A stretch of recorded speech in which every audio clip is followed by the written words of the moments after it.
రాష్ట్రాలు ఉదాహరణ చెప్తాను మీకు. మహబూబా ముఫ్తీ బీజేపీతో కలిసి కాశ్మీర్లో అది ముఖ్యమంత్రిగా ఉన్నది.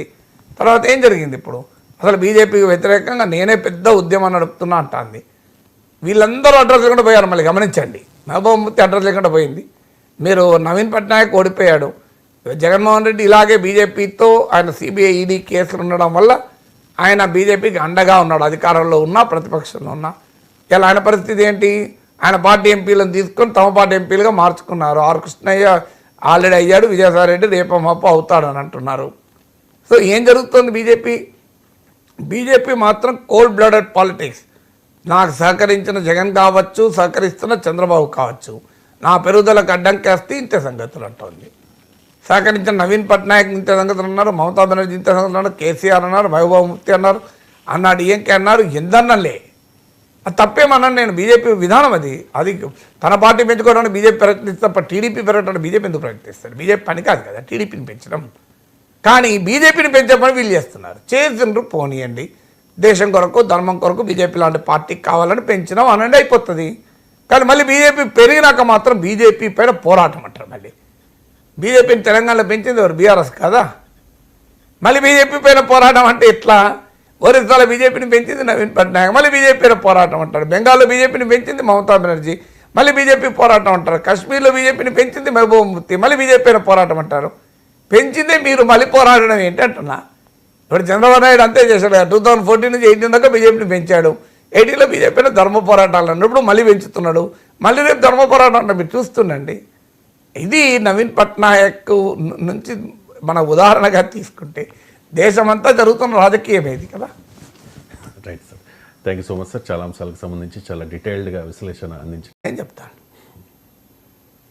రైట్ సార్, ఇక లాస్ట్ టాపిక్ వచ్చేసి బీజేడీ అధినేత నవీన్ పట్నాయక్ భారతీయ జనతా పార్టీకి వ్యతిరేకంగా పనిచేయడానికి సిద్ధమవుతూ ఉన్నారు సార్. ఆయన ప్రకటించారు కూడా, భారతీయ జనతా పార్టీకి వ్యతిరేకంగా పనిచేస్తాము అని చెప్పేసి. అంటే గతంలో కూడా బీజేపీకి మిత్రపక్షంగా ఉంది కదా సార్. అంటే ఇప్పుడు ఆంధ్రప్రదేశ్ విషయానికి వస్తే 2014లో భారతీయ జనతా పార్టీ టీడీపీతో ఉంది.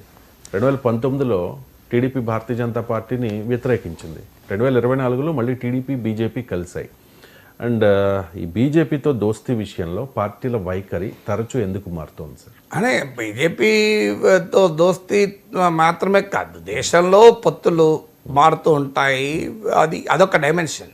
కానీ నవీన్ పట్నాయక్ అర్థం కావాల్సింది ఏంటంటే 2009 వరకు మిత్రపక్షం బీజేడీ కలిసే ఉంది. 2009 అప్పుడు విడిపోయారు. విడిపోయిన తర్వాత ముఖ్యంగా 2014 నుంచి 10 ఏళ్ళు సర్వకాల సర్వావస్థల ఎందు భారతీయ జనతా పార్టీకి అనుకూలంగానే ఉన్నాడు.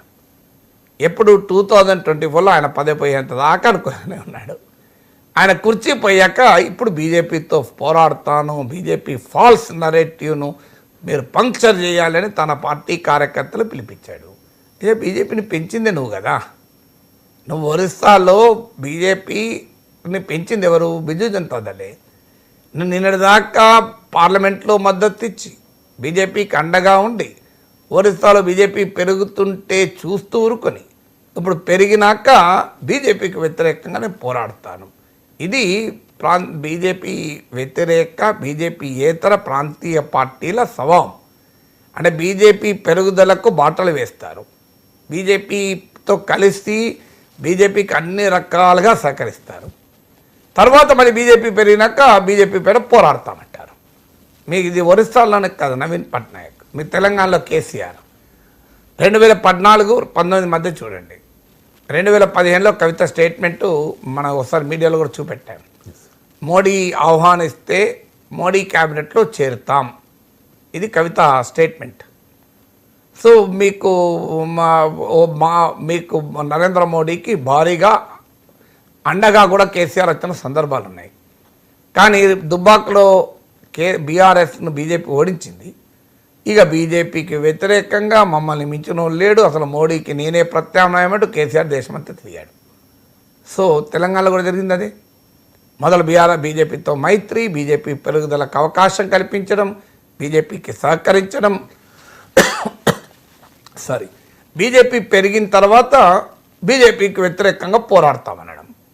తెలంగాణ రెండో ఉదాహరణ. మూడో ఉదాహరణ బెంగాల్లో మమతా బెనర్జీ ఎన్డీఏ ప్రభుత్వంలో భాగస్వామి, వాజ్పేయి ప్రభుత్వంలో రైల్వే మంత్రి, కమ్యూనిస్టులకు వ్యతిరేకంగా పోరాడేందుకు బీజేపీని ఉపయోగించుకుంది, బీజేపీని పెంచి పోషించింది.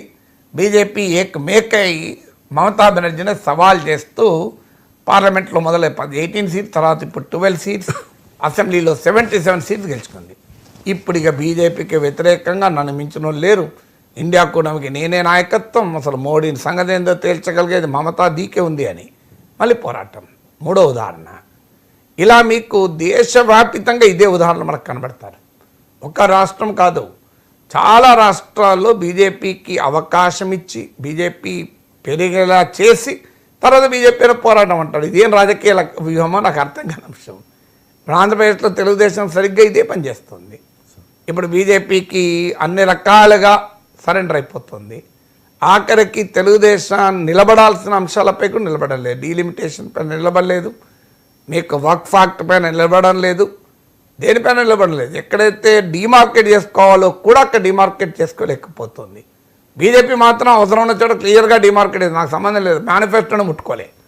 బీజేపీ చూడండి ఎంత తెలివిగా, ఎంత వ్యూహాత్మకంగా, తమకు మాత్రం సంబంధం లేదంటున్నారు. మా మేనిఫెస్టోనే ముట్టుకోలే, మేనిఫెస్టోనే మేము టచ్ చేయమన్నారు.